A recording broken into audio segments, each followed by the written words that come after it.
There's something you need to hear before you keep scrolling, something your soul has been begging to hear quietly, secretly, but desperately. You're carrying too much. You're thinking too hard. You're holding what was never yours to hold. And here's the truth. No one says out loud.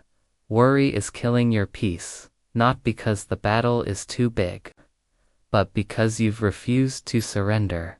You can't follow God and follow fear at the same time. You can't lift your hands in praise and clench your fists in control. You can't say, God, I trust you, and then try to fix everything by yourself, because worry is not just a feeling, it's a fight. A fight between what you see and what God says. A fight between control and surrender. A fight between your logic and His promise. But what if the breakthrough you've been praying for is hiding behind the very thing you refuse to let go of? What if your miracle hasn't come, not because God hasn't heard you, but because you haven't handed Him the weight? Worry whispers, you have to figure this out. You can't afford to wait. No one else is going to fix this. But surrender says, God already knows. He's already working. And I don't have to be God today. The reason you're exhausted isn't because you're weak. It's because you're doing God's job. And that job was never yours. You weren't built to carry everything. You were built to trust, to lean, to rest. Let me tell you this, the most spiritual thing you can do right now may not be to pray louder, work harder, or fast longer. It may be to simply say, God, I give this to you. Because surrender doesn't mean you stop caring, it means you stop controlling, it means you finally believe that His hands are safer than yours, and that's where the shift happens, when you finally say, I don't need to know what happens next, I just need to know who I'm walking with. Worry keeps you in the loop of overthinking, but surrender puts you in the flow of divine peace. And peace is power, the kind of power that doesn't panic, the kind of power that doesn't force doors open, the kind of power that says, I trust Him, even when I don't understand Him. So what are you holding that's holding you back? What weight are you carrying that's crushing your soul?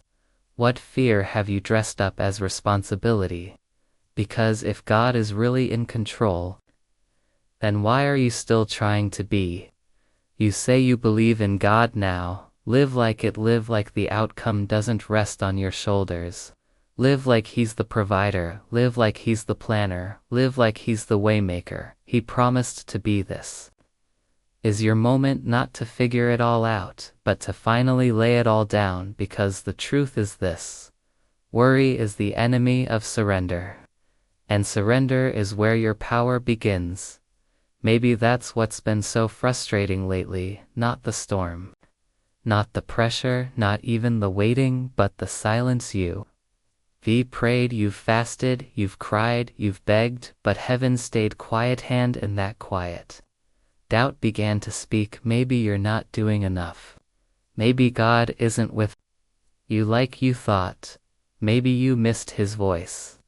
But let me tell you something that religion might not. God's direction isn't always loud, but it's always sure. See, we often expect His voice to thunder, His signs to flash, His answer to echo like a shout in the night, but God isn't in a rush, and His silence is never random. He is not a God of noise, He is a God of clarity, and sometimes clarity comes in whispers, in stillness, in gentle nudges that don't shout but lead with certainty, because God's ways aren't meant to overwhelm you, they're meant to anchor you. And that anchoring doesn't come through noise, it comes through knowing deep in your bones that even if nothing around you makes sense, God's path is still secure. He doesn't need to raise His voice to lead you, because His presence already surrounds you. Look back at your life.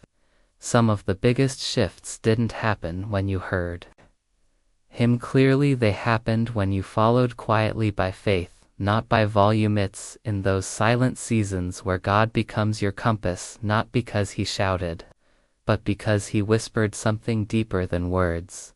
Peace, that's how He leads, not with pressure but with peace, not with chaos but with calm, not with force but with faith. So if you don't hear anything right now, that doesn't mean He left it, may just mean you're in the middle of His most delicate work, because God isn't just taking you somewhere, He's forming you along the way, and formation isn't loud. It's sacred, it's slow, it's quiet, but oh, it's sure. When God moves, He doesn't stumble, He doesn't guess. He doesn't rethink His plan midway.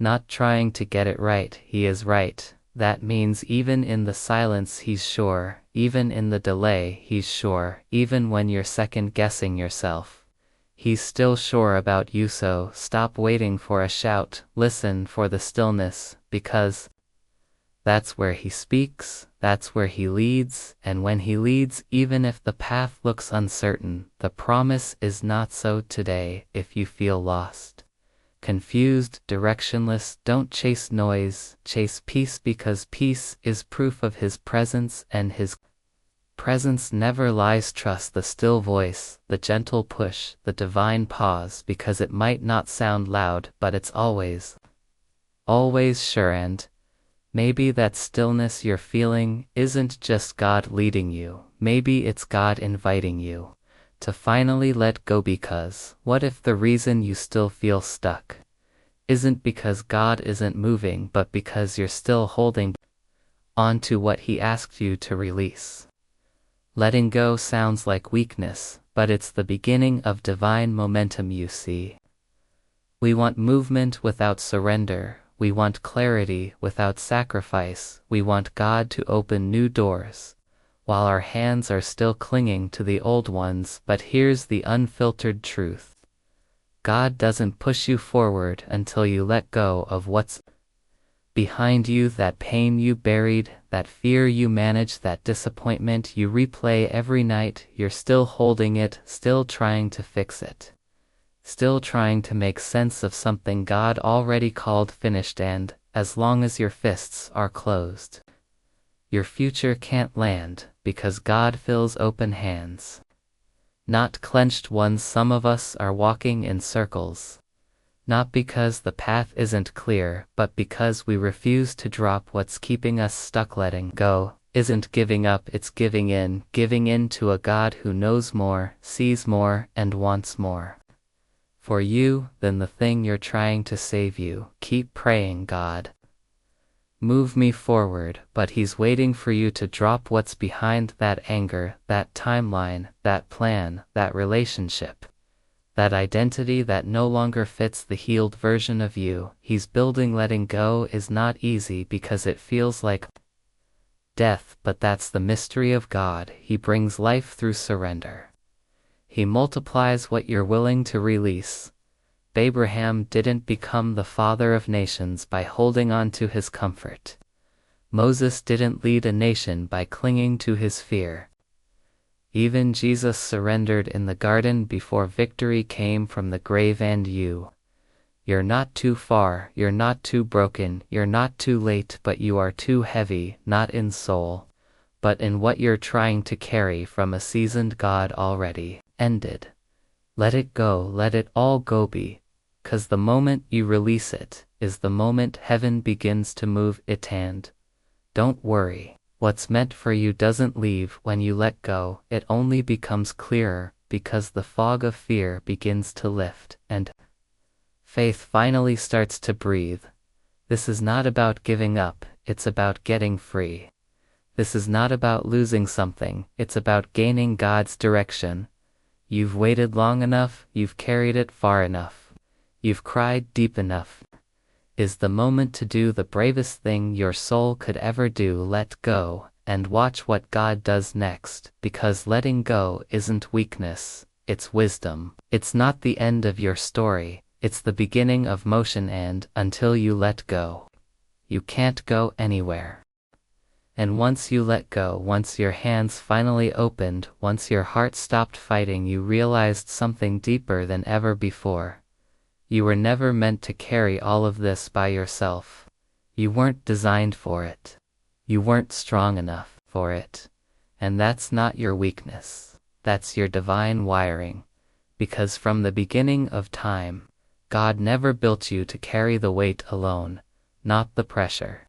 Not the heartbreak, not the trauma, not the confusion, not even the future, but somehow, somewhere along the way, you picked it all up, all by yourself. You became the problem solver, the fixer, the strong one, the one who had to keep it all together while silently falling apart. But here's the truth: no one told you when you were drowning in responsibilities and smiling anyway. You were created to trust, not to carry. That's why it's crushing you. That's why the weight feels too much. That's why your soul is tired, even when your hands are busy.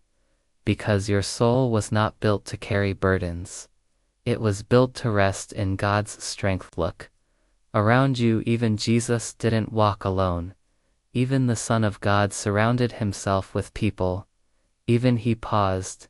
Even he paused, even he wept, even he leaned into the Father. And yet here you are, thinking your silence is strength, thinking your tiredness is proof of how much you care, thinking your breakdowns must stay hidden, because others have it worse. But let me speak into your tired soul right now. You are not a machine. You are not a mistake. You are not weak for being weary.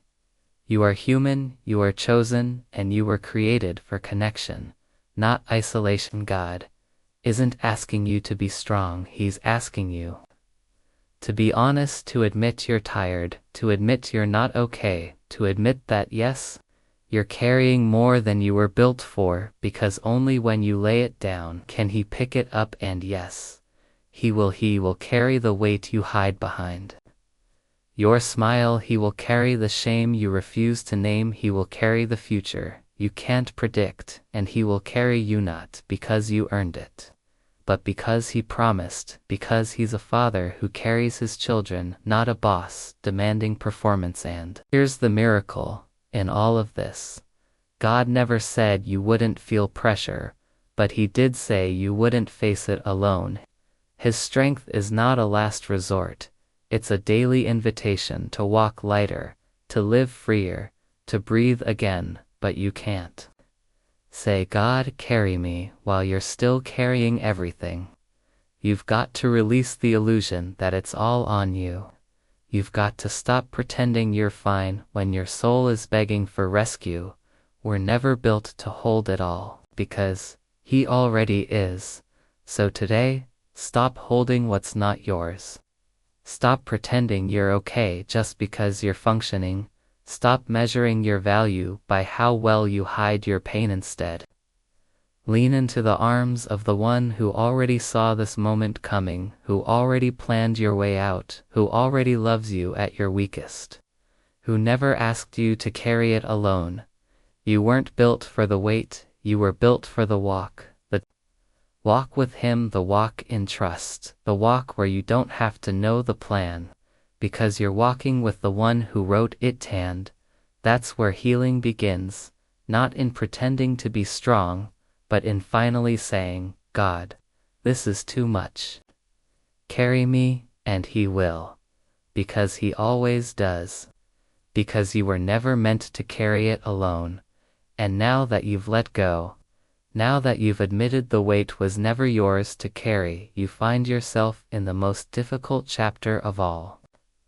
The waiting. You've released control, you've surrendered the pain, you've trusted God with the outcome, but nothing's changed, not on the outside, not in the timeline, not in the results. And the silence now starts to sound like rejection, the stillness feels like punishment, the delay begins to feel like denial. But let me speak truth into that space.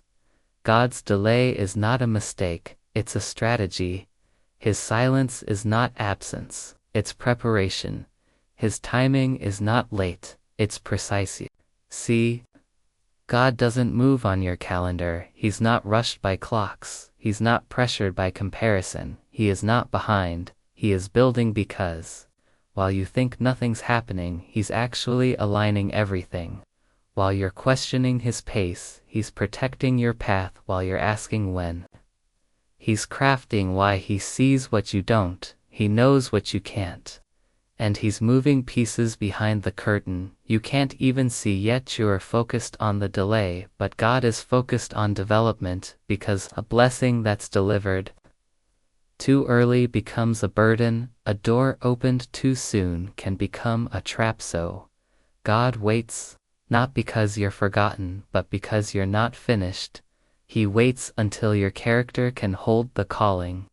He waits until your heart can handle the weight. He waits until your spirit is aligned with your future, and when He moves perfectly, not a moment too soon, not a second too late. Just because it hasn't happened yet doesn't mean it won't. Just because it's been silent doesn't mean He stopped speaking. Just because it's slow doesn't mean it's wrong. He is not in a hurry, because what He's building is holy, and holy things take time. So take heart, take a breath, and take your hands off the clock, because your delay is not a dead end, it's a divine setup, and when the moment comes, you won't be confused. You'll be grateful that He didn't give you what you thought you wanted. Grateful that He protected you from premature blessings. Grateful that His not yet was actually His best, yes. So trust this. God's timing is not just good. It's surgical, it's exact, it's calculated, it's filled with love, wisdom, and eternal strategy. And when it finally arrives, you'll realize the delay wasn't punishment, it was preparation for something you couldn't carry back then, but now you're ready for. And after all the waiting, after the letting go, after surrendering what was never yours to fix, you finally stand here, not with all the answers, but with something even stronger. Trust, not the soft kind of trust people talk about when things are easy, but the kind of trust that's been tested, the trust that came after nights of silence, after prayers with no replies, after disappointments that almost made you walk away. That trust, the deep, unshakable, spine-straightening kind, that isn't weakness, that is spiritual strength, because real strength isn't how loud you shout or how much you force. Real strength is found in stillness and surrender, in that holy posture of saying, I don't see it, but I still believe. Trust is what warriors look like in heaven's eyes. The world may call it naive, but God calls it mature. The world says, take control. God says, let me lead. And when you choose trust over panic, faith over fear, peace over pressure, that's not retreat, that's victory on a deeper level. Because trusting God doesn't mean you've given up, it means you've risen up to a higher kind of strength.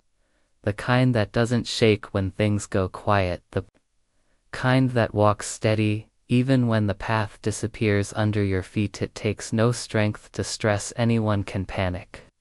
Anyone can try to force open a closed door, but it takes sacred power to wait. It takes divine courage to rest. It takes spiritual strength to say, God, I don't get it, but I trust your heart more than I trust my own understanding. And that is where breakthrough lives, not in striving, not in fixing, but in trusting, because trusting God is not weakness, it's a decision to place your story in stronger hands. It's a rebellion against fear, it's a war cry of peace. So, when you feel tired, and everything inside says take back control, choose to trust anyway. When you feel behind, and everyone around you is moving ahead, trust anyway. When your prayers feel unanswered, and your heart feels unseen, trust anyway, because what's built in trust can never be shaken by storms. What's rooted in surrender can never be stolen by fear. You've come too far to go back. Now you've let Go, you've laid down, you've waited, now trust, not weakly, not halfway, but with a strength that says, my God hasn't failed me yet, and He's not about to now. This is not the end, this is the turning point, and it all begins when you choose to believe that trusting God isn't a last resort, it's your greatest weapon.